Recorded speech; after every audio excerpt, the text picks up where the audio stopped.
Perfect. Well, welcome everyone to the Special Olympics BC Coaching Summit. My name's Carrie Henry. I'm the one that's probably been harassing you guys with all the emails over the last little bit. I'm the manager of sport at Special Olympics, and I oversee coach development, so that's why we're here today. First of all, I just wanted to do some housekeeping items. If everyone can turn your cell phones on silent. Lois, that includes you. That would be great. Washrooms are just outside these doors over here. Obviously, feel free to go at any point in time. With all the sessions today, we have 4 presenters that are presenting.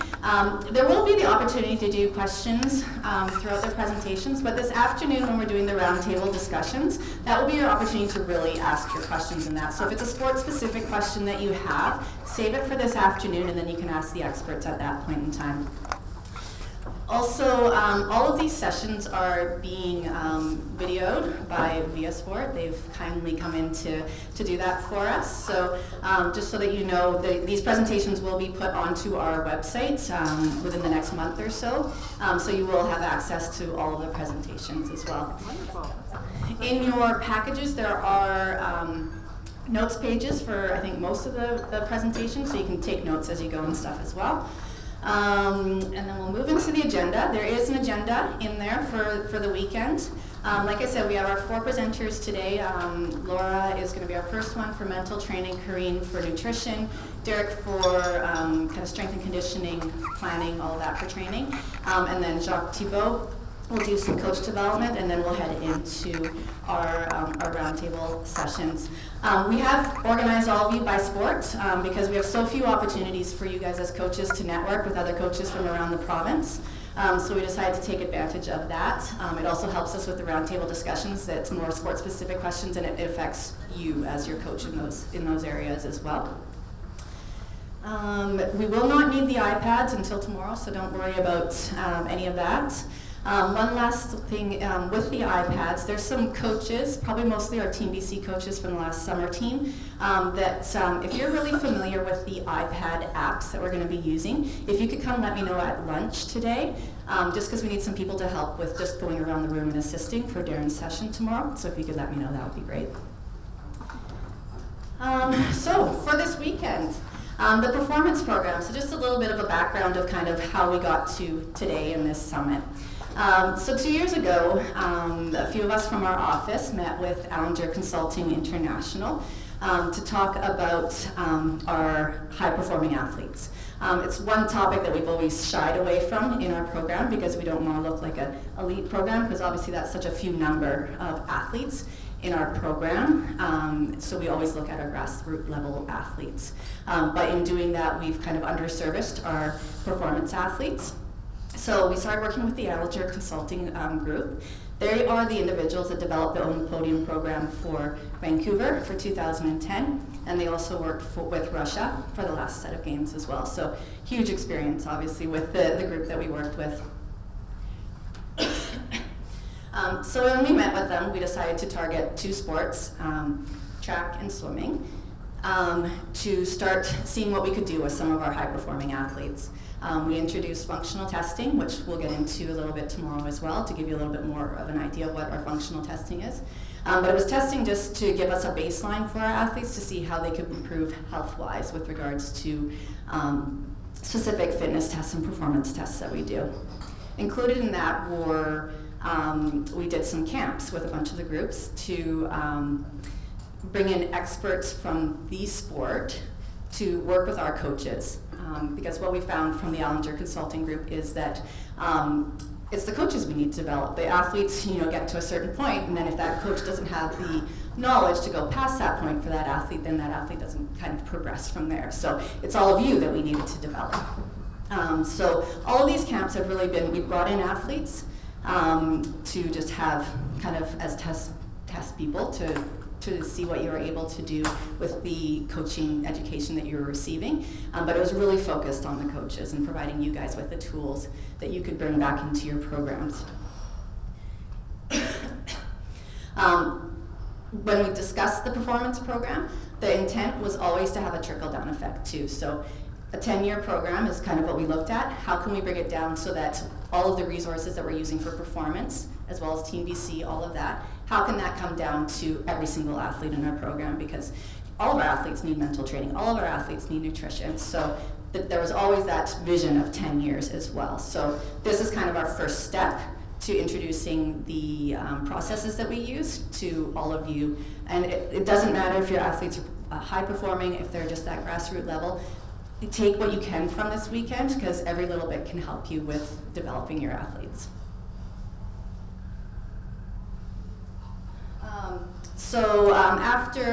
After working with our training camps for our first select few sports, we moved it into Team BC as well.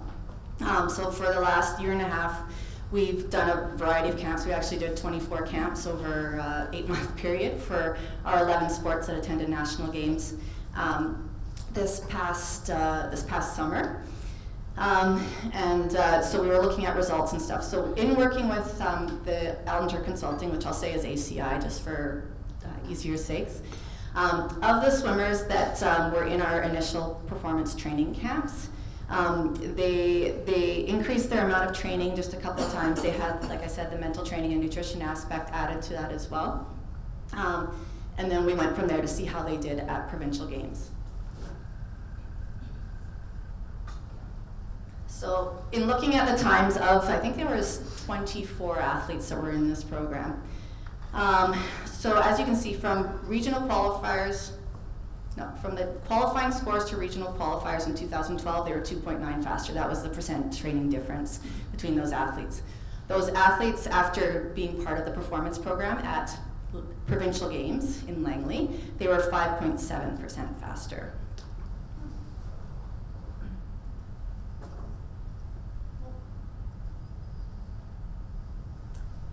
Now, as I said, there was coaches that we were trying to develop as well. So the coaches that were part of the initial swim camp also had other athletes that were at our provincial games, and those athletes increased their performances by 4.1%. So as you can see, the coaches, the trickle-down effect is definitely there. It wasn't just about the high-performing athletes that we initially brought to the camps. It was those coaches we were developing, and we could see that the knowledge that they were receiving was benefiting all of their athletes.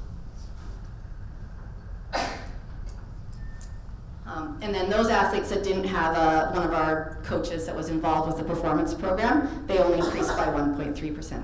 So as you can see, there is that little bit of difference that it has made a difference for all of our athletes that are being coached by coaches that are within this program.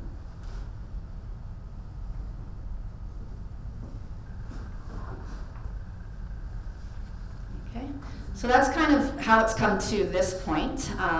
We wanted to develop something for all of you, the grassroots level, so that you could bring it down back to your coaches, back to your locals to increase your programs as well. So again, welcome everyone for coming, and please again ask questions as you like, and hopefully if there's at least one thing that you learned from the weekend that will benefit your athletes over the long process.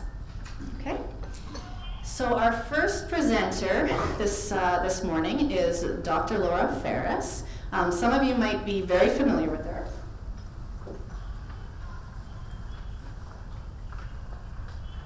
Dr. Laura's been involved with us since I think 2002. Is that about right? BC was the first province to introduce mental training to our athletes for Team BC, so our team going to national games. Fortunately, we were very lucky in getting Laura. She's gone to several World Games with Team Canada as well, because she's absolutely fantastic.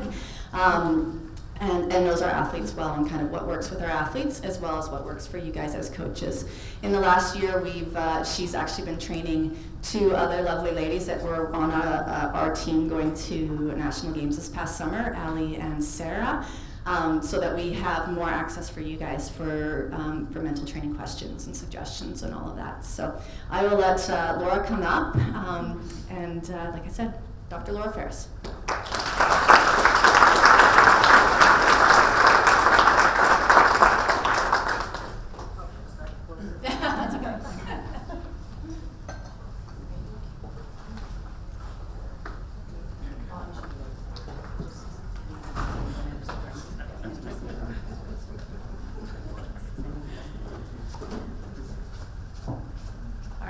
Excellent. Excited to be here. It's true that when I first started, there was no mental training with SO athletes in Canada. And I don't know about around the world. I had read a few papers that talked about working or at least delivering mental skills to athletes. And so it was interesting to kind of see how it evolved from there. And I like to think that imitation is the greatest form of flattery, because we started to see other provinces doing it as well, and Team Canada got on board. And I think in general, when we look at services for athletes, all athletes, we really want to make sure that we're meeting everybody's needs. And I think we really have turned a corner. And I see it in the relationships that the coaches have with the consultants who worked over the summer. For the first time, we really tried to create a more integrated approach where the consultants were very much tried to be part of the teams as much as possible. And I think that was a big shift. I think we can do better. I think we can do a lot better. But I think that was a big shift in how we see the relationship between the mental performance consultant and also with the coaches, because you really are the point of delivery. And more so than I would say, it's similar in generic sport, but more so with you as coaches, is the athletes really, really look for guidance from you. They look for how you value things. They look for how you react to things. And they learn from how you respond to those. So I think when we look at trying to deliver services, we really want to think about, and that's what the whole point of this is how can we best educate you as coaches? And how do we give you comfort level to be able to deliver some of these mental skills that we talk about? So I want you to just, on a piece of paper that you have there, I just want you to think, on a scale of 1 to 10, 10 being very comfortable and 1 being not comfortable at all, how comfortable are you in integrating mental skills training into your coaching? Now, if you don't know what mental skills training is, well, then that's probably 1. But there's a big range of coaches in here. So some of you, I'm pretty confident I would put down a 9 or a 10, because I've seen you, and I'll talk about you. Maybe not specifically your names, but I will identify some of the best coaches I have seen and some of the practices that are happening. So just take a moment and reflect on that.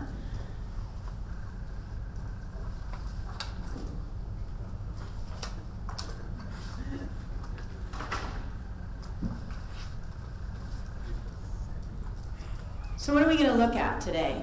Well, we're going to explore a little bit of the best practices of SOBC coaches, because I think what's important when we do this is we have to have models. We have to have ways of seeing how this is done, because often mental training, and this is in SOBC and generic sport, is approached in a one sort of separate situation. And when we think about the concept of integration, it becomes like an add-on rather than an inclusive practice where we have it embedded in what we do. And really, the coaches that I've seen that do this, they have adapted or adjusted everything to fit with the needs of the athletes. And that's really what we look for when we look for best practices. And so we'll talk a little bit about that. I also think we are at a crossroads in the sense of we really need to teach you how to do these things and for you to get comfortable with how to do them. And it really struck me at this was a few years ago when I was working at one of the camps, and I had the coaches, tried to get the coaches really involved in working with the athletes related to mental skills. And I said, okay, what I'd like you to do is sit down with your athletes and develop a focus plan.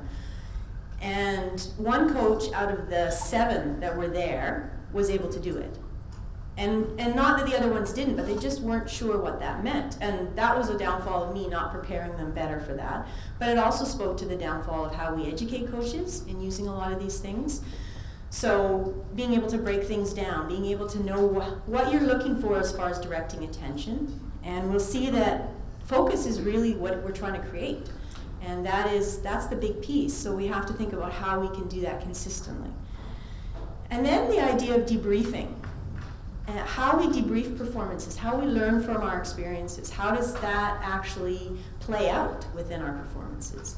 And I see coaches who, I think, and I do this as a parent sometimes, you want to protect the individual from the experience of failure, but the reality is failure happens all the time. So how do we take them through that, even though we're extremely uncomfortable with how it feels?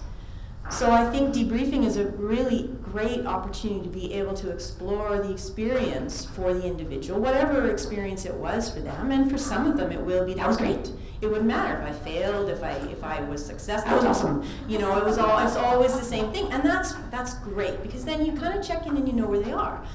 But there's a lot of athletes that we have that also really, really feel these experiences deeply. And to the point that I remember at a game situation where there had been a problem with the divisioning.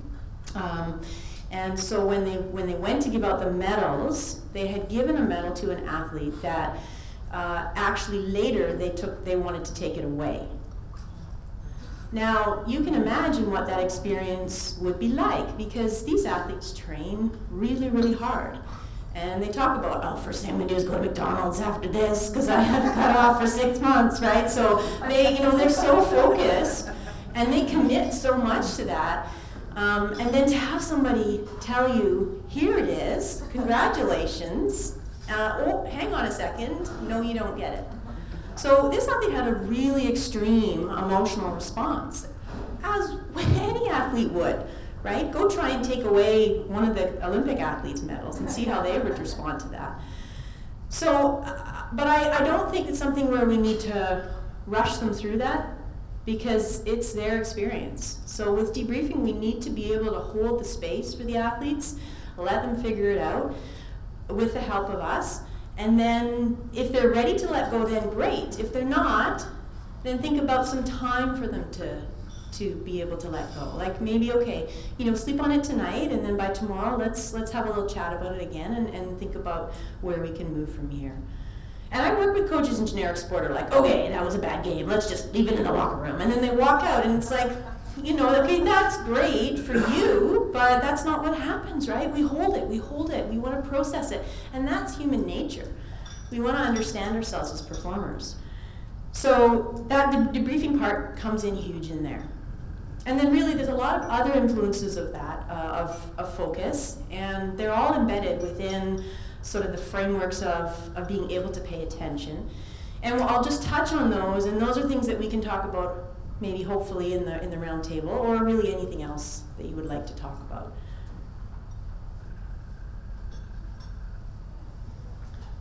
So I'm just gonna sort of start here with a little quote, one of my favorite quotes from Gandhi.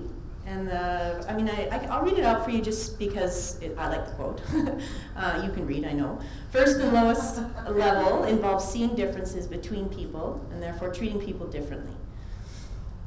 The second level involves seeing differences but treating people equally despite these differences.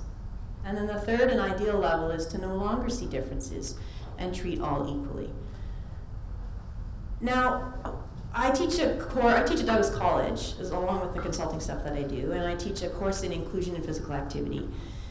And one of the things that we talk about is equal is not same. But it means that you're trying to figure out how it works, because we're all different. We really are all different in many respects. So we're going to do a little activity, okay? So I'm going to say something, and if it applies to you, you're going to stand up. Okay, and you're just going to look around the room. And we'll start easy. I won't get too hard because it's still early, right? Okay, so first thing is anybody who has blue eyes, stand up. They're not brown. Okay, you can sit back down again. This is good for blood flow too, right? So later. Anyone who has brown eyes, stand up.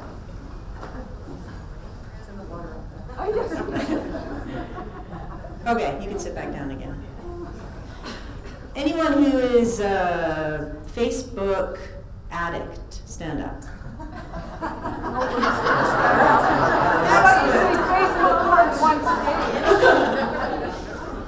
Anybody who tweets regularly, stand up. Okay. So we're all different, right? Everybody's got their different experiences. Social media is a huge one, and also something we have to consider when we think about athletes and their experience of that. Anyone who feels they learn best by doing, stand up. Okay. Great. So you're going to sit here and listen to me for the next little bit? Okay, you can sit down. Okay, how many people feel that they learn best by seeing? Seeing. By seeing, like seeing something. No. Okay. And then how many people learn best by telling, like people telling you things? Okay, again, we should really just go outside and we can all do stuff, right? So, but you know what's interesting when we think about that is what is our dominant way of of passing information along to athletes? We tell. And then, but this whole room pretty much stood up about the idea of doing it and experiencing it. So I think we just have to recognize the disconnects, places where we maybe think one thing or experience one thing, but do something else. And in coaching, it feels good to tell people stuff.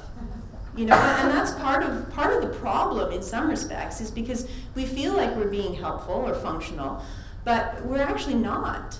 If we don't complement it with the other pieces.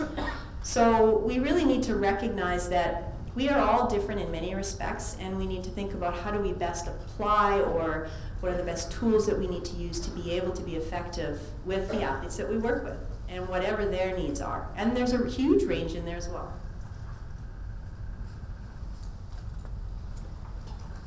So this is probably how I felt when I first was approached by Special Olympics. It's like, oh my, I have never worked with athletes with an intellectual disability before. I had worked in generic sport for a long time, and actually Greg Jennings had approached me. Some of you probably remember him. He had approached me after I had been involved with Canada Games, because I had done a number of cycles with Canada Games in generic sport. And he said, what do you think? Could you do this with SO athletes? And I was like, well, I don't know, maybe, yeah. So then I went into the literature, and there was not a heck of a lot there. There's some in more the educational literature, right, about how to integrate things and get the best in self-regulation and some of those pieces there. And it's probably how you might feel if you think about, you're gonna get lots of thrown at you today. How do I integrate this stuff? How do I use this? But the thing is, and I found, is you really just have to take the leap and hope for the best. And you know what? And this is what I love about SO coaches, is that sometimes things you do aren't going to work, but that's okay, because then you're going to make it better next time, and the next time, and the next time. And I've seen coaches come up through the ranks, and they've seen other coaches, and they try things, and that's just how we learn too. And I think as a coach, one of the things you can offer your athletes is a high tolerance for failure. Is we really need to be okay with failure, because it's a reality. And I think we can model that sometimes in how we act as leaders. And athletes, they love vulnerability because it makes them feel like you're human. And sometimes when we think about coaching, we think we need to be the expert. And yes, you do, but you also need to show that it's okay not to always be perfect, because that piece of it is going to model down for them of how you manage it. And that's a lot of times how we learn stuff. We watch how people respond. So why do we have road rage? Well, we have also a bunch of people who probably grew up seeing their parents road raging. And so we have to recognize how that modeling can happen really, really easy. So we just have to, again, be mindful and be okay with taking that leap.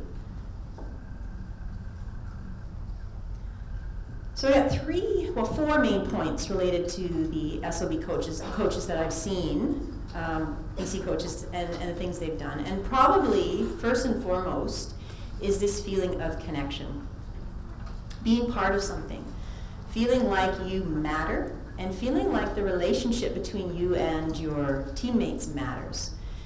And a huge piece of that is just the climate that coaches create. And I'm not just talking about sometimes the obvious things, from the being positive and enthusiastic and all those elements, although those are incredibly important.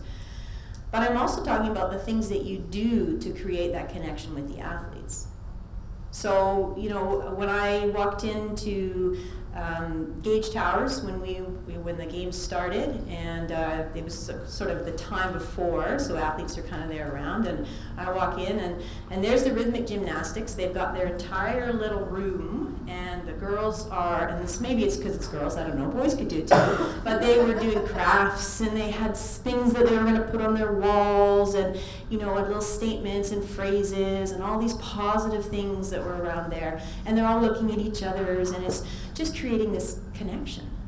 I've seen coaches who post up on their sort of the expectations and guidelines for behavior for their athletes, and they have it in a little area. And then they posted up all the personal bests of the group prior to the games. And then every night they come back after there, and they read out the times, and they celebrate. Every single person gets like a minute or 30 seconds of celebration for what they achieved that day.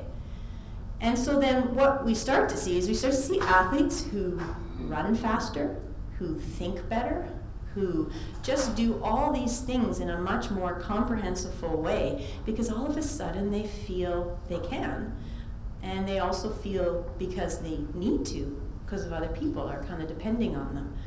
And that's a really, really great feeling. So we need to think about how we create connections with our athletes. I've seen things like t-shirts where every athlete had like a focus word or a word that they wanted, and all the words were on the back of the t-shirt. So they had all their names on the front and the name of their team, and then they had all their names on the back. And then you'd see them, they'd wear the shirts, and the athletes would come up and be like, there's my word, look, there I am, right there. And then they would show other people. And that was really, really amazing as well. So think about, how do I create connection with my group? When we think about this is what we would call a basic psychological need for human motivation, to feel connected, to feel valued. And you play a huge role in that. And I think for the most part, a lot of SLBC coaches do this extremely well. But there was always ways that we can think about how we can include people more. Giving athletes choice and control of their behavior. So this can be something simple as knowing that an athlete maybe has someone who in their lives, or people in their lives, who do a lot of things for them, and then pushing them to do things beyond what they think that they are capable of. So setting boundaries that are not necessarily limited, but rather beyond what they think. Giving athletes choice into the types of warm-ups that are run, the types of training that you're going to do. Giving them control when you're in situations, if you're traveling with the group. How far can they go? And I know there's a lot of restrictions, and sometimes this is one of the ones that I see plays out on athletes in a negative way, because they do often have to have a lot of restrictions when you travel. So you're not allowed to do things, you have to tell someone when you're going to go to the bathroom or when you're leaving the group.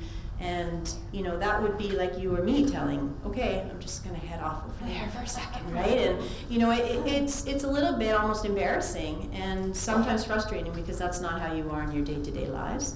And I understand why it's there, but we have to recognize too how that may create a little bit of less of a sense of autonomy and in how they interact and how they are.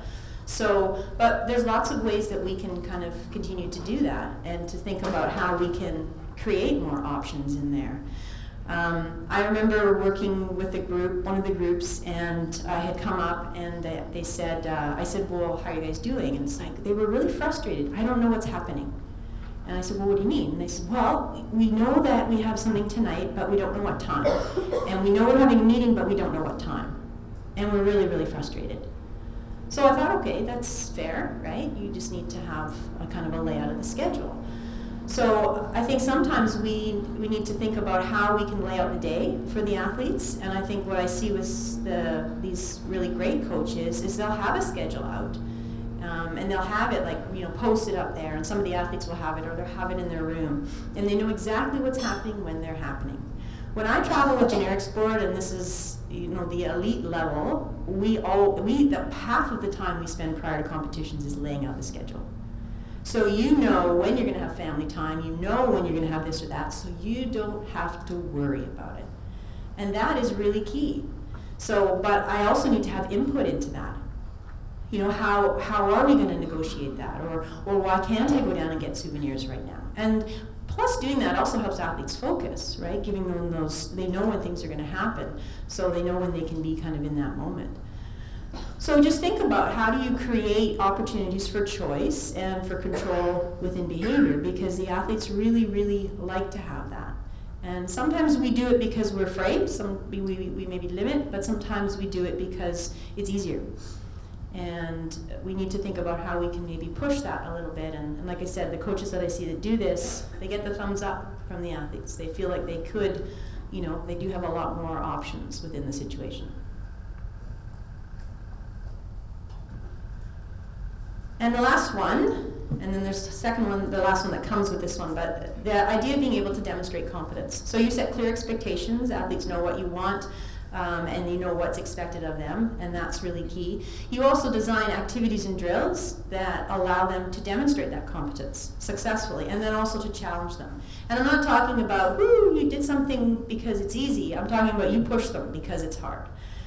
And then going with that is you have a high tolerance of failure. You have to be okay if they're not getting it, because if they will eventually in parts of it, then that's going to push that. Then you're also there with really good information. And this is one of the things, like sometimes we definitely want to encourage, right? Like, you can do this, yes, that's great, awesome, well done, well done.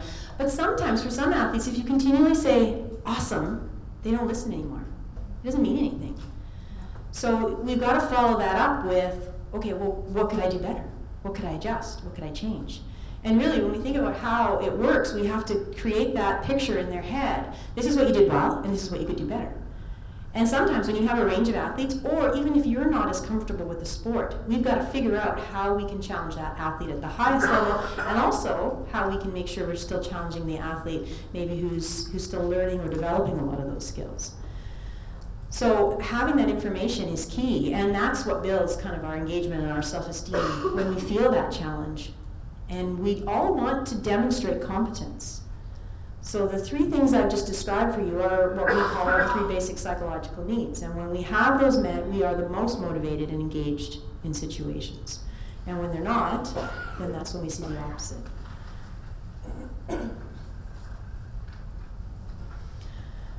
So I think from this, what we see is the development of a kind of a new value system. And the thing is that we need to value struggle more, because really a lot of what we do is about struggle. And there's this concept that was by Carol Dweck, who's at Stanford University, and she talks about mindsets and how there's two main dominant kinds of mindsets. There's fixed mindset and there's growth mindset. And fixed mindset is where you sort of view ability as fixed and not changeable.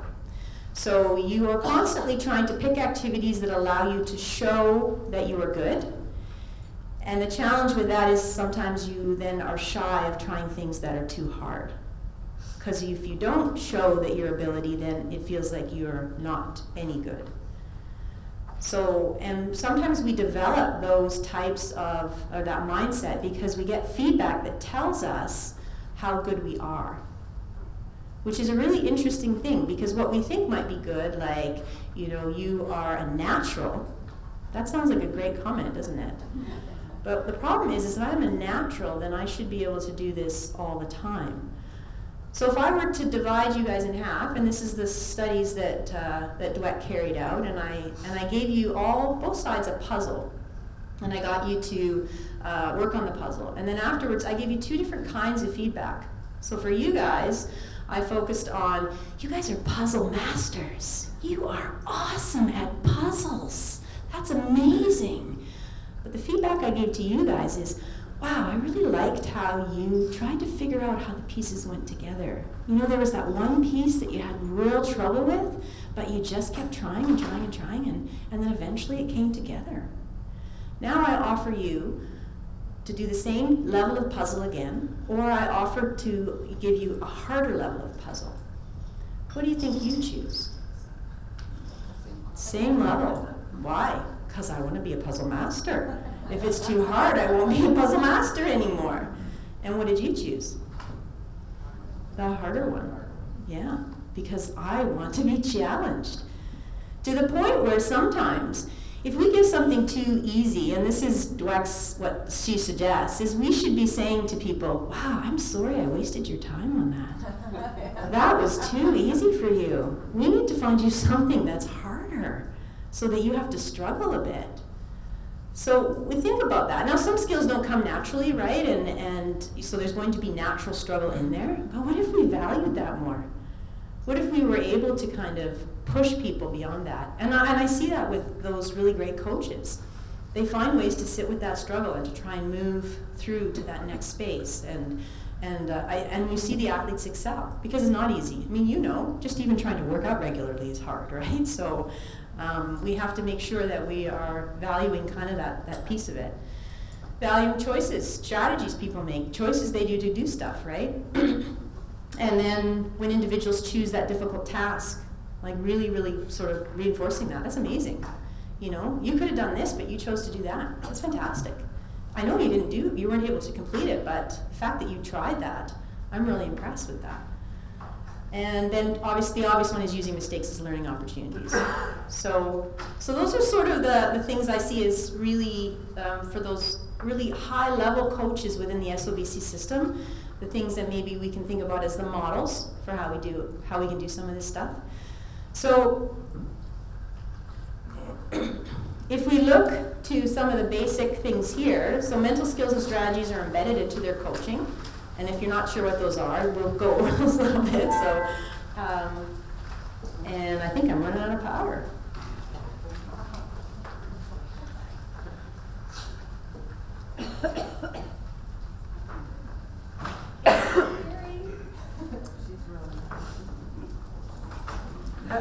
Well, while we're getting that sorted out here, I'll just kind of talk, because I think you have this in your package too, right? So we see coaches that are embedded in their system, and we, just to kind of summarize, and then the feedbacks and the instruction, we see, you know, how there's specifics, but there's also what you can work on and what you continue to work on, and then the interactions, I think, are really key. You know, in a lot of the research talks about, in sport and exercise psychology, talks about the importance of the coach-athlete relationship. And when you hear athletes talk at the Olympic level, at the elite level, like Christine Sinclair is a really great example. Is when she chose to go to Portland for her college education. She chose to go there not because he was going to make her a better soccer player, the coach that was there, but because he really cared about people. And he felt that it was important that she be a good soccer player, but it was also important that she be a good person. And so that's why she chose to go there. And I don't think it hurt her. Do you guys think it hurt her, having a coach like that? No, I think she's pretty good. So I think that piece of it plays out. That relationship they have is huge in there. And then obviously the modeling, and we talked about that. So I'll let you guys jump in, yeah. So why don't you, while they're doing this, just have a little chat with your group there. Just anything that's sort of stood out for you, or things you feel maybe you could do or could do better, or.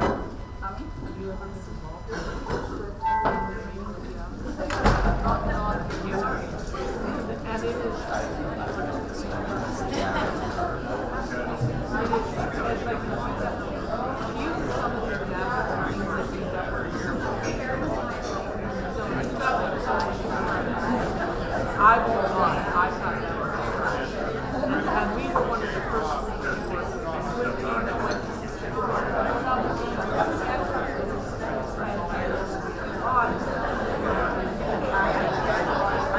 I think what?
and now shit happens, right? So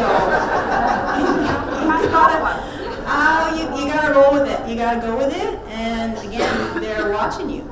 How do you respond to it? I remember when we were in PEI, Maureen, you can remember this, and we had 72 centimeters snow in 12 hours, maybe? The whole city shut down. We were there for the games. And I just remember... Province. What's that? The whole province shut down. Maureen comes bursting out of her room going, "Snow day!" Right? And because the athletes were like, "Oh, we're not going to compete," and "Oh, I want to do this," and then all of a sudden their faces are like, "Snow day, yeah, right, man, we can go out, we can do this." So it was awesome. And it's just that. It's that moment of, how you respond to situations. And, a while ago we did some interviews, and this was going back a little bit now with some of the coaches, and asked them about some of those things, and they just said, as soon as I open that door in the day, I have to be on. We have a concept that we talk about, and some of you who are familiar with the program, we talk about athlete A, athlete B, but believe me, there's Coach A, Coach B. Coach A is your best coach. Yeah, we try to avoid grading, but yeah, that you have your B sometimes. And the neat thing about it is we've seen athletes call coaches on it. You are being Coach B today. That is just not so good. And you know what it did? It made the coach laugh, and that was awesome because then it just changed where they were. So if we just continue on here, and this is the impact that we see. We see the coaches that are trained. We see a huge impact on athletes' sense of enjoyment and also in their sense of self-confidence and even in how they interact with their teammates and their liking and their enjoyment of that. And so it's a cohesion piece. And we see athletes that drop out less, and we also see a decrease in performance anxiety because you feel part of something. And so it's a pretty good impact, I would say, having some of these tools and skills embedded in what you do, so we can aspire to kind of creating that effective coaching through the use of mental skills. So what is it all about? Well, it's all about focus.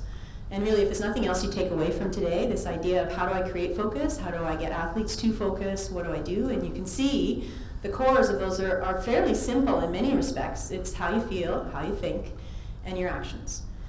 So I want you to think about that as you do a little game in your group. So you're going to play a game called Biz Buzz. Some of you may know this is a drinking game, but we don't drink here, do we? So what you're going to do is you're going to count up to 50, and each person is responsible for a number. But the thing is, for the number 7, or a multiple of 7, or anything with 7 in it, you have to replace it with the word biz or buzz. So for example, if this group's here going 1, 2, 3, 4, 5, 6, 7, you get to 7, you can say biz, continues in the same direction, 8, 9, 10, or you can say buzz, changes direction, and goes back. If you screw up, and I have a high tolerance for failure, you start again, and you can't write anything down, so for those planner coaches, get your pens down. You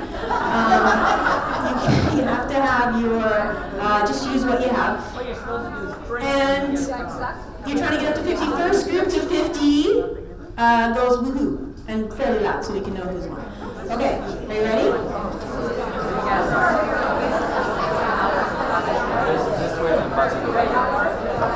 Go.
thoughts, feelings. And sometimes, you know, there's that number 49. You think you're almost there, and then, oh! Right? How you respond to your teammate, how you respond to yourself, your thoughts, feelings, what you do to stay focused.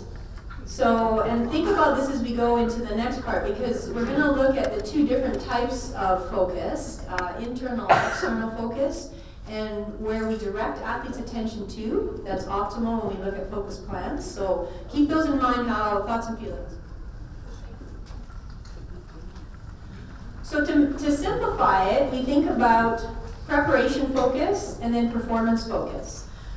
Now, in performance focus, I'm thinking this is actually as they're doing the activity itself. So in some sports like bowling, bocce, curling, you're going to have moments when you're engaged and then when you're not. So, and then in other sports too, even if you're off the ball or on the ball sometimes, or there's times out, things like that. But I'm just going to simplify it to the idea of executing or being in the moment for the performance focus. And then for the preparation focus, is your attention is mainly directed towards yourself, is getting yourself ready. This is where you might visualize if you're an athlete. This is where you might say things to yourself like, I can do this, right? Or think about what you need to do, running through some of those things. Or you might also be, oh, I'm scared and nervous, worried about this. Those types of things might be going on for you. And then your actions, I love to think of it like a progression, so almost like a funnel. You start kind of focused on self or even on the environment. You come into yourself and you start getting yourself ready. But I think we can have more mindful warm-ups. We have a lot of mindless warm-ups. I see mindless warm-ups all the time. I'm just doing what I'm told to do, as opposed to why am I doing this, okay? If I'm, stretching or doing something, is tuning into my body. So there's a lot of research with mindfulness right now around its ability to enhance attention and enhance our experience in our day-to-day, and to engage us. So, but one of the things I really like for sport is mindful meditation or movement meditation, where we pay attention to our muscles and our body as we're going through the actions in themselves. So which areas are tight, okay, let's kind of maybe do a little more relax or loose for those areas, or a little longer stretch in those. Our breathing, so recognizing if we're nervous, our breathing. Which reminds me, it was at a World Games and a coach came up to me and said, this athlete's really, really tense, can you make them relax now? Okay, I'll try, but it's probably unlikely. But these are tools, right, that we build on. So we need to pay attention to those, and athletes need to think about how we manage. We have kind of what we're trying to create, which is the best place we'd like to be for that day, but we're also recognizing that it's not always there. And Ken Ravizza, who's a sports psychologist in the United States, his favorite line is, you have 10 days when you're at your best performances ever, and 10 days of the year when you're at your worst, and the rest of the time you're somewhere in between. So really what we're doing most of the time is managing not being at our best, but still being able to perform. And that's really what we see when we see the best athletes in the world compete. We see them consistently. And so it doesn't matter if Alex Bilodeau is an 8 out of 10 that day, he's going to nail that run. Because I'm going to do what I can to make sure I've got everything in line. And I'm also managing against other people. But I need to know how to do that. And so in simplest terms, we need to know how to manage our thoughts. And there's different ways to do this, and it's going to work. For some athletes, just saying I can do it, or I think I can, and I hear that a lot. I'm also seeing some of the maybe higher functioning athletes having a bit more negative thoughts and struggling a bit more, and I think we can teach them a little bit better about how to redirect their thoughts, or in many respects, just acknowledge their thoughts. So there's different approaches to how we can manage thoughts.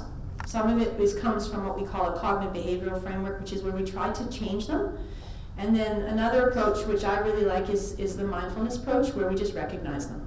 Yes, they're there, but they'll also go away at some point. What do you want to do today? Let's focus on that. So it's acknowledging it, letting them know that it's normal to have those experiences. What are we going to do today that's process-oriented? So it's kind of directing them back. So it really depends on what your approach is and what your athlete, what they value, being able to bring them in there. And then, again, feelings, getting yourself ready.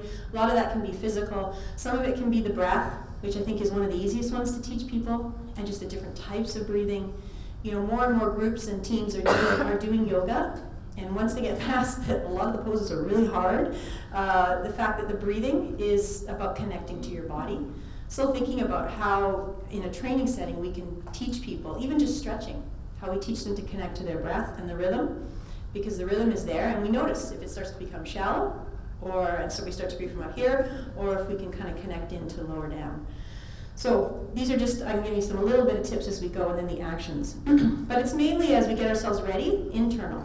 Now, this is the difference, is when we play, when we perform, when we execute, we should be external. Our thoughts should be related to what we're doing. Our actions should be related, hopefully, to what we're doing. That one's obvious. But our feelings should be directed to what we're doing as well. And so I'm not sure if it makes sense yet, but hopefully when we go through these other couple things and I get you to try a couple things, it'll make a little more sense. So the first thing that you need to be able to do as a coach, or I think, is really explore focus with your athletes. And if you just want to ask them 3 basic questions, these would be the 3 basic questions to ask. And again, every athlete's going to be different. And sometimes we have our belief about how things should be as a coach. But I tell you, a lot of times athletes they know what helps them. So what do you need to be thinking to perform well? What do you need to be feeling to perform well? And then what do you need to do to get yourself ready? And you can prompt them. So do you like this, or do you like this, or that type of thing. But it's really interesting is the athletes are doing it anyway. So whether you ask them or not, they're going to still be engaging in these activities. And so we want to see if we can still get it to be a little more effective. Again, when I was at Gage Towers, one of the teams was meeting, and I had an athlete who I had been involved with for the number of years, and she was on the team, one of the teams. And she just came over, because I wasn't working with them at that point, and she just started chatting with me about this stuff. And she said, yeah, I've done this a lot now. And of course I have a pre-performance plan. Of course I say positive things to myself. To her it was so obvious that that's what you do. And it was neat, and I just said, well, that's cool, because now you can maybe help out some other teammates and talk to them about what you do. And then you can be like a really good model for them in that way. So, just being able to explore it. And, when we talk about it, we talk about seeing your best and your worst, which can be helpful because it validates the fact that we do have our poor performances. But the other side of it is just recognizing what is my framework? What am I trying to create? And what's helpful? And then that becomes kind of this guide. And you really need to engage athletes in that process, because sometimes we impose what we think they should be thinking or feeling, and it really depends on what works for them. So preparation focus. We've got the 2 parts here. So we think about the thinking part, getting ourselves ready. So this is where I can have 2 different types of self-talk. It can be the motivational, which I said, you can do this, you're strong. So maybe a bit of language here, the psychological language, or instructional. Just keep your feet moving, run through the finish line. These are types of things that I might be thinking about that help me get into that right place. Now here, I can be thinking more, again, related to self, not so much related to the activity, but I'm relaxed and energized maybe, and notice they're different. Some people like to feel more relaxed, some people like to feel more energized. Again, it doesn't really matter, it's more about what they see works for them. And also how they interpret it. So if I see the negative with feeling this way, then it's likely it's going to impact me more than if I feel the butterflies and I don't really, oh yeah, I always have those. So that athlete's going to be okay, but it's the athlete who goes, I have those butterflies. And you know the difference in that language, right? That voice. These are affecting me and I think they're bad. So if you hear that kind of language, that's when you probably want to address it. But if they're saying, yeah, got butterflies, it's all good, right? Then that's, you don't have to worry about that. That athlete's ready to go. And then the mind, again, calmer mind, or at least kind of focused on what they're thinking about, confident, feeling ready. So again, these are little behavioral things you can look for around just how they're getting themselves ready, things they're saying, are they doing their warm-ups and their prep? And sometimes those are structured. You have to structure those as well, and that's totally okay, but are they engaged? Are they into that part? This next part is where I feel we need to beef up our game a little bit here. Because I think we might actually be directing their attention to the wrong things. So there's a lot of research coming out now by Gabrielle Wolf and a number of different colleagues related to this line of research is that when we're doing something, we need to be focused on what we're doing and not on our body, but on the object of the actions that were occurring. I can give you examples about this, so object of the action. So in swimming, the difference in speed for swimmers when they think about pushing the water down and away rather than their movement of their arm through the water is statistically significant. Two minor thought processes, but if I think of my arm going through the water versus me pushing the water down, I'm faster. So I'm slower. So if I think of my arm, I'm slower. If I think of my pushing down, I'm faster. Swinging the bat versus swinging my hands. Two very simple things, but if I focus on that, I'm more likely to hit the ball if I focus on the swing of the bat. So I think some coaches are really, really good at this, metaphors for action. So tall as a tree, if I'm standing in something, or jumping like a spring. So using things that are what we would consider replicas or synonymous with what we want their body to experience, but because we do it and direct it in that way as a metaphor, it actually directs their attention more appropriately.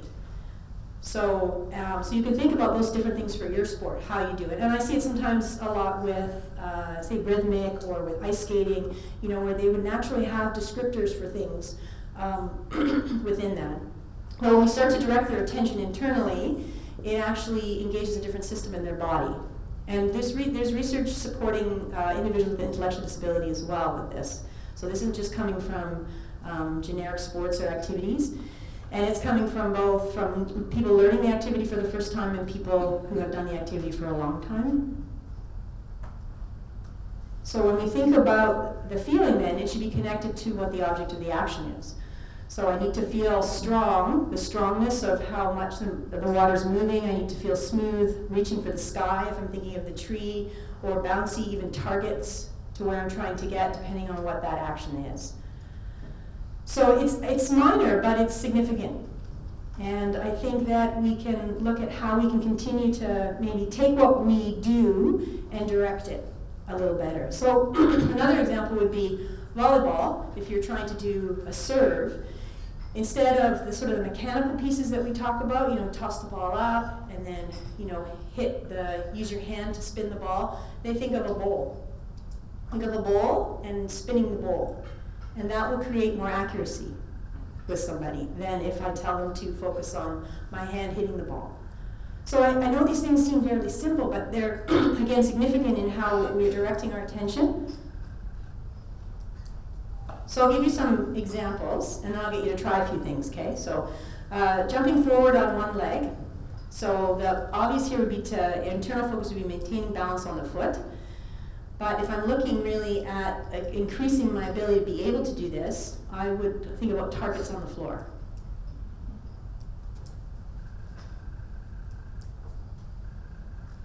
And here we think about downhill skiing. So weight distribution on my feet as I'm going through, or pressure on tips of the skis. So again, now I'm focusing on the object that I'm trying to manipulate and change, rather than my body action changing that object. So shooting in basketball, wrist flexion. And we give this type of feedback all the time. Wrist flexion versus trajectory of the ball. And so automatically I'm adjusting. And what we're doing is we're allowing the automatic system or whatever is trained to carry out, rather than trying to engage more of a mechanical system that is actually less efficient. It engages more muscle groups. It takes me longer to do the action. So we can think about how just directing that can influence the efficiency of the movement.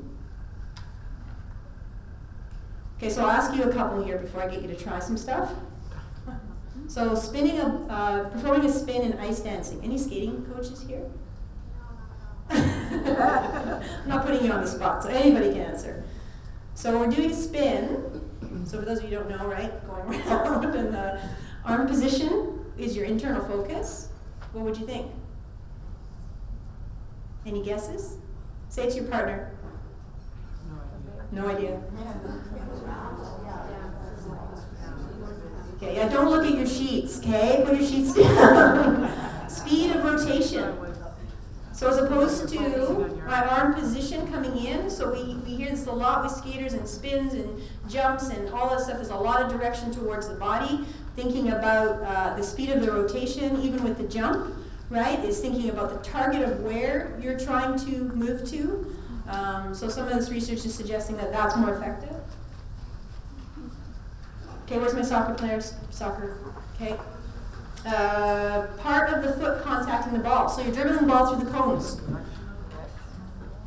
Okay, so we're getting a little better sense of it.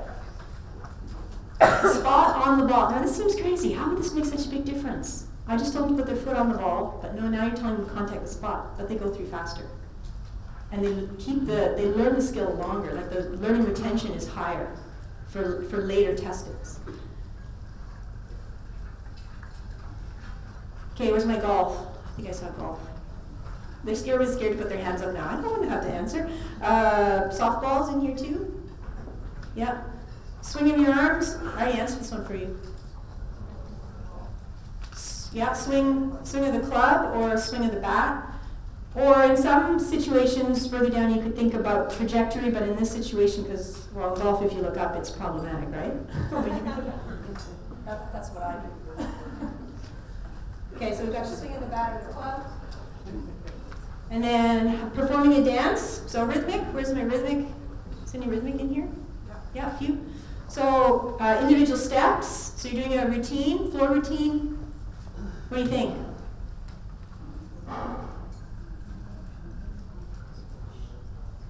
Movement path.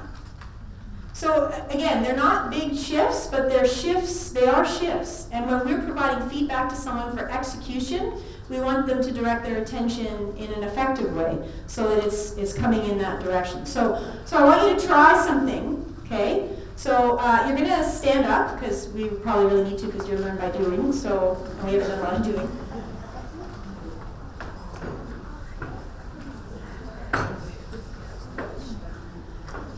Okay, so the first one you're going to do is you're just going to try a simple stand on one leg exercise. And the first time through, and I just want you to think about your foot balancing, okay, on the floor and your leg and what you have to do to make yourself balance. And if you're really good at it, then go into kind of a little more yoga stuff, right? And if you're really good, then look up, because that really screws you up, right? So, and you're just focusing on your body, your foot, okay, and trying to balance in there. So just try that for a second.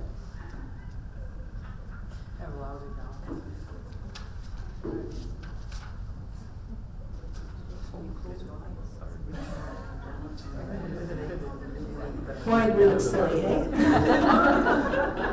Hands up. Okay, let's try same activity, but now I want you to imagine that you're a tree, solid, or you have like a rod that is going through your body and it's connected to the ceiling at the top. With only one foot. One foot, yeah, one foot again. It doesn't get easier. You can change feet though.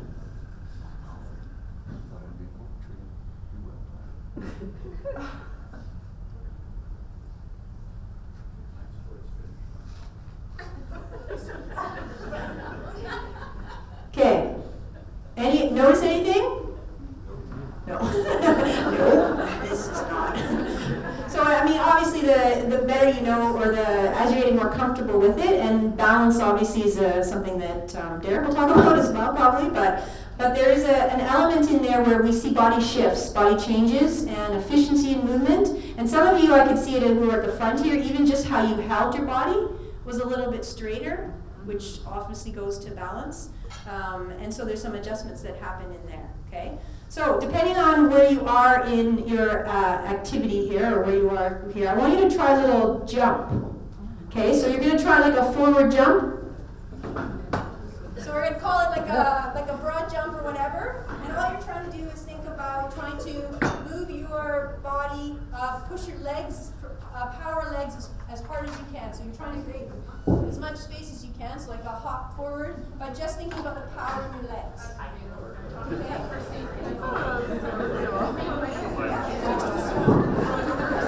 Trying to go like with your hand.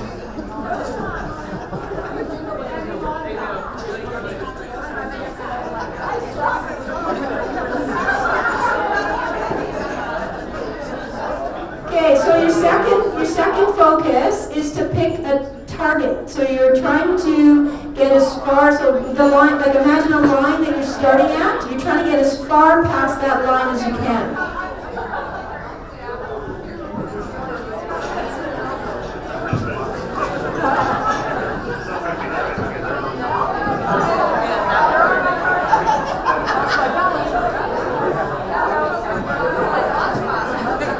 Okay, once you're done, you can sit down, those of you that do it. You probably learned by the modeling piece, right? Okay, grab a seat.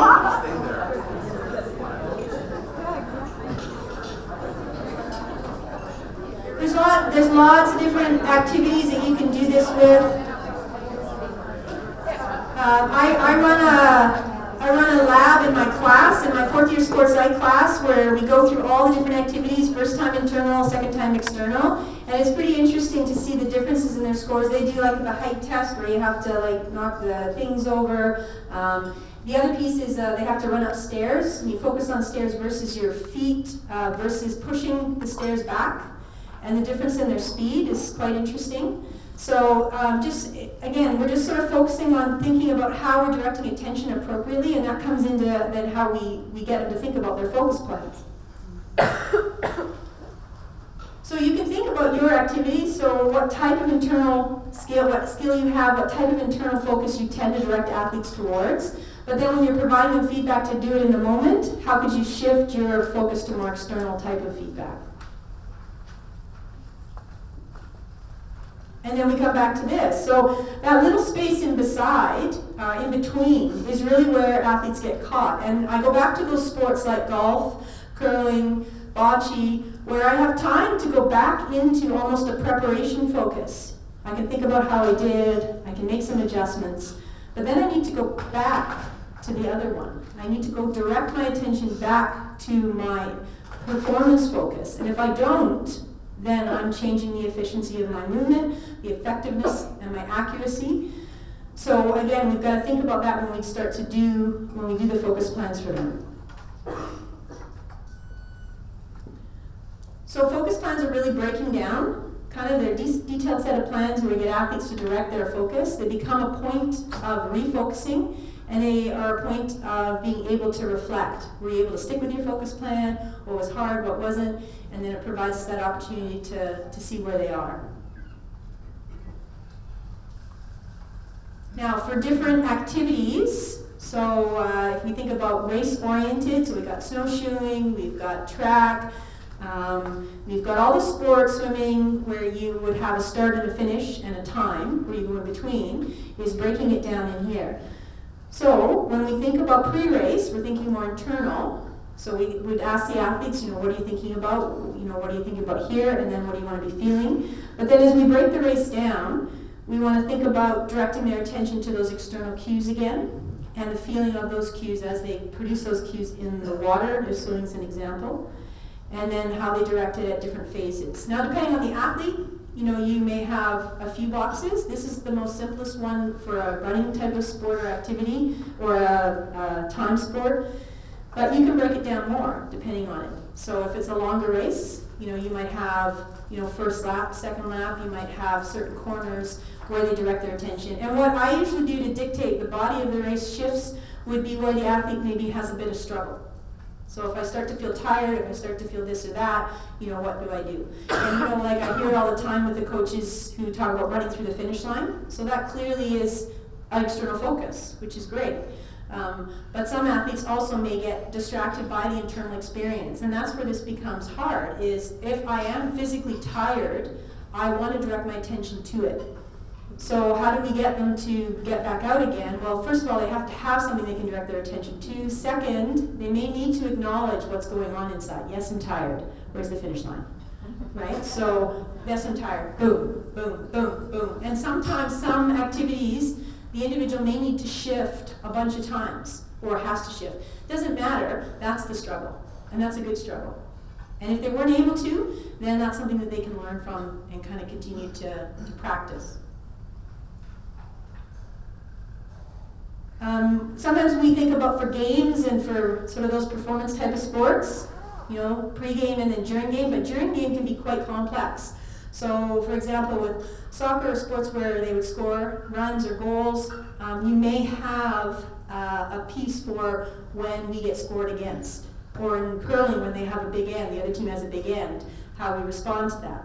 Because sometimes you're thinking, oh, that's it, the game's over. Or, you know, and so then you want to try and direct their attention back to what they can do. In simplest terms, for you know, a team sport, maybe sort of their roles, what they're trying to do, their strategies, their objectives, and then the feelings related to that. So be quick, be fast when you're making those choices to kind of bring those in. So again, this is something we can look at in the sessions if you're interested in kind of breaking down that, or even for to have discussions among similar sports or within coaches who are in the same sport around how you would direct that. And then this becomes our frame. So we develop your focusing plans, you and your athlete develop and revise the plans, and then from there you can execute and debrief and continue on with your performances from there. So it's a language. And what I have seen, even just with us talking about athlete A and athlete B, is athletes have language to describe focus.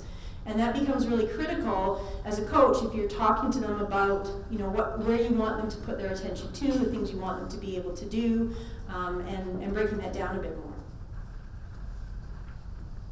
Now the thing with debriefing is that it's about them. And I've seen maybe a number of different examples where, first of all, we want to hurry the experience. We also want to fix it. We want to get them over. And I mentioned this a little bit at the beginning. We want to hurry them through kind of what's going on, and we want to make them feel better. You know what? If I lost, I'm probably going to take a little while to feel okay. And some athletes will bounce back right away. But if we try to get them to go through things too quickly or past when they are, then they actually create what we call emotional memories. So we can connect to something and it has more impact than it actually has to have. When we debrief, it actually can reduce our emotional connection to experiences. Sometimes we refer to this as like telling your story. So for example, from the psych literature for very traumatic events, when individuals describe their story of their experience, sometimes they have to do it over and over and over again until the emotional content or connection with that reduces. We talk about it with children. When something happens with a kid, and this is at various ages, they need to be able to tell their story to help their brain integrate what has happened. And whatever that story is, we need to give them opportunity to be able to tell it. And if we direct it, then it's not really their story anymore. So we need to think about debriefing that helps them kind of go through, where you listen, you ask, and you discuss. And in generic sport, I've seen coaches walk out of debriefs because athletes haven't said stuff that they wanted to hear. So it wasn't really debriefing. And you know, I've also seen them yell at them because they've said something that they, you know, maybe, we've talked about that time and time again. So those types of things will shut down athlete giving you feedback. I don't think we see that as much in SOBC, but I do think that you have to recognize you have an emotional connection to their performance too. So when you go into that debrief, you probably wanted it to go different as well. And so if you can do anything to reduce your experience of that prior to going in, for some coaches you're really good at just bracketing it or compartmentalizing it and going in and having that discussion. For other coaches, you may need to have a little vent with your assistant coach or whatever in a space where no one can hear you, and that's okay, right? Because you coach because you have expectations too. But let that out first, acknowledge what you're feeling, what is yours and what is theirs, and then go in and have that discussion. And you'll probably find it's a lot more productive. And again, our tendency to want to tell comes out in those. So be mindful of that. And then the simple questions, what questions, what do you think, what do you feel, what happened, and then so what questions, what parts of your plan did you follow, what did you not follow, what did you learn? And again, your debrief for wins and losses, successes, failures, should be pretty much the same. And what is that model? I don't have an attachment to the outcome. I value your struggle. So we have to think about making sure, and again, I've seen this probably more with generic sport, where coaches will talk for 45 minutes after a loss and 5 minutes after a win. And so there's definitely, this one's bad and this one's good, but I don't learn anything from my win then, and that's a really great time to identify things we did well. So we have to kind of find that balance. And then dealing with distractions. So hopefully it's obvious from here, some of the distractions can be internal, so our own thoughts, our own feelings, our own experience, but they can also be environmental.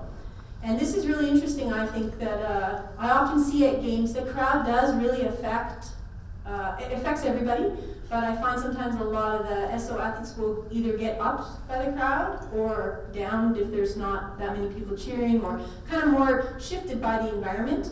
And I wonder sometimes if, I think some groups are good at creating that within their teams, like hearing people cheering and those types of things to create that energy. But just recognizing there's huge environmental challenges, right? In distractions, in things that happen, you know, like if delays are happening or anything like that, differences in the environment, but we need to be prepared for those. And we also need to have ways to be able to refocus them, which we can talk a little bit too about in the other session if you want. One of the easiest ways, I think, to refocus is to think about stoplights, but this apparently has changed color in here. So this one should be green, because this is your green light. This is your focus plan. So we have a little color distortion here. Yellow light, this one got right. This is where you start to notice early warning signs. So maybe I've made a few mistakes, and this is when you know, if you know your athletes and you know what works with them and what doesn't and what tends to trigger them, then you know you recognize maybe they start to have a few negative thoughts and feelings, and that's sort of their pathway to the dark side. And then you know, and then the focus is kind of the direction we want to get back. If we can recognize that early, and this is for the athlete to recognize, okay, when you feel this, try this. When you do this, try this, and then that can bring that back if they work at it. And then that's the real red, is when, you know, we basically, it's really hard to get an athlete back once they've gone to that place. So maybe they lash out at other people, maybe they're angry, maybe they give up, maybe they withdraw. So if we can kind of get athletes thinking about the stoplight analogy, sometimes that can help in awareness. What are your early warning signs? What things do you notice when you start to feel that way? And then we can help use the focus plan to bring them back.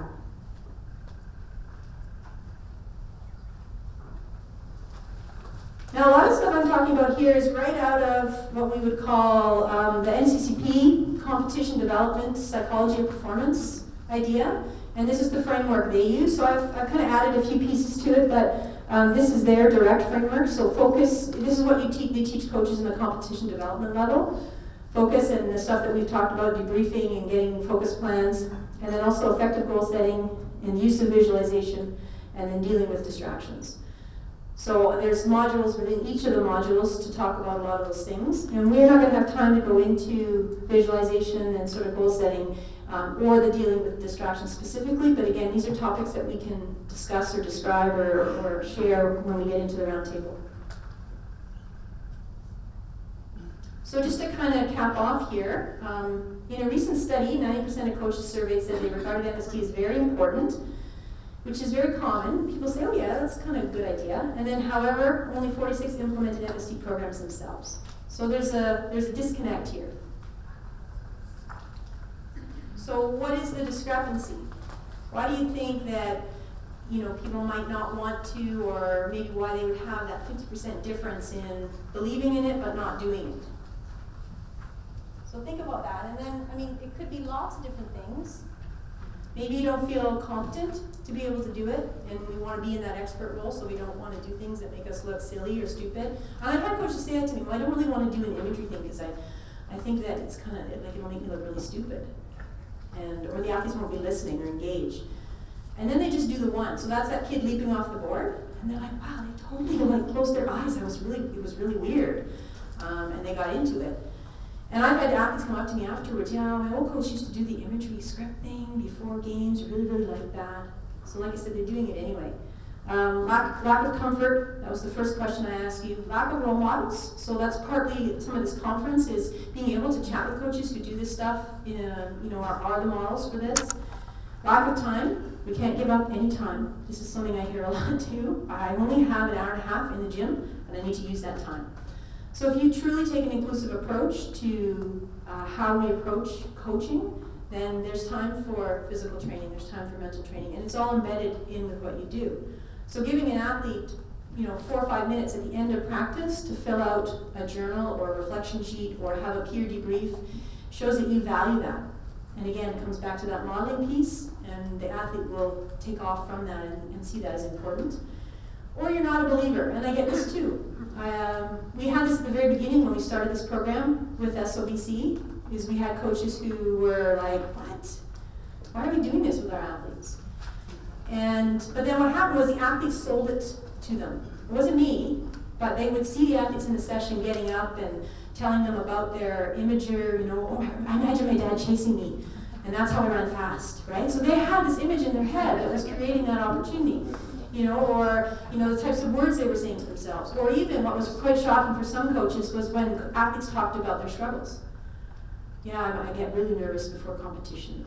I get scared that I'm not going to perform well. And that's not all the athletes, but again, there's a portion of them that is their experience. So how do we support that? So I'll get you to do a little rating here. Okay, I'll just do a 4-point scale now. So 1 to 4 on these two statements.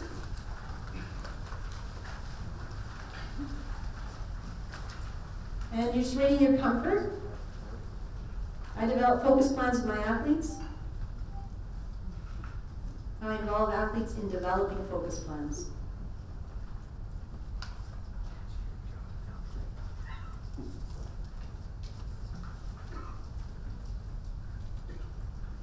And it's okay if you never do it. That's part of why we're here, right? So don't lie to yourself. Okay, I'm gonna go. Is it okay if I go to the next one?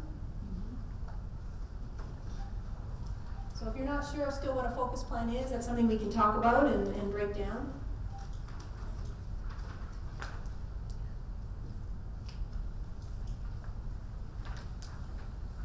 So for this one, I integrate dealing with distractions into my athletes' training. And you may not be sure how to do that. That's okay too. And then I integrate imagery or visualization into my athletes' training.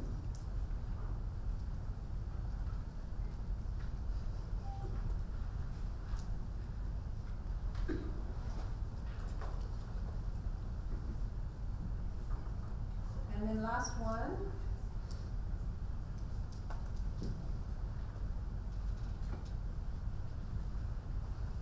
I develop outcome, performance, and process goals with my athletes. And I debrief performances with my athletes.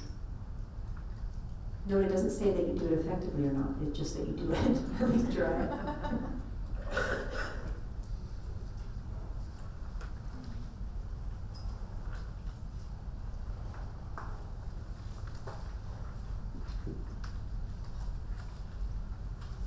So just to summarize here and finish off, mental training is about identifying and understanding mental skills and techniques that can be applied, and so understanding the basic ones. And the big one we talked about today was focus and how it really is the core of what we do.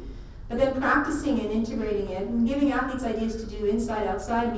They're doing it in the school system now, right? There's programs in the school system that deal with social emotional intelligence, which are a lot about teaching individuals how to self-regulate. So kids are meditating in the classrooms. Kids are doing focus exercises, especially in the elementary schools. And there's been a huge increase. So from 2001 to 2012, there was like 40% of the schools, I think, were integrating social emotional intelligence stuff, and now it's up to 89 or 90% of the schools have it embedded in their curriculum. So we see it happening in other areas where people are recognizing the importance of integrating in mental skills ideas for self-regulation. And that's where you have your power, is you can put it into your program, and it may seem daunting, or for some of you it may seem, wow, that makes a lot of sense, or I already do that, and that's fabulous. But then we also need to evaluate and make sure we're refining those processes as we go.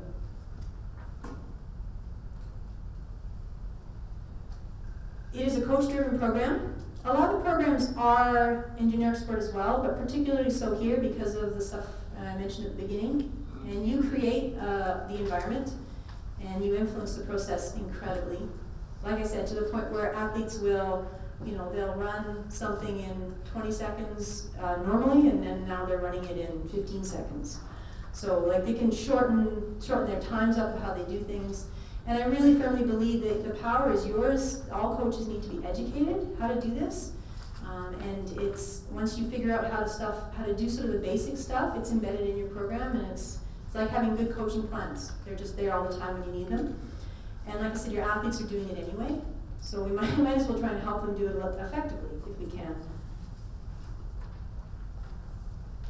And then just remember the impact.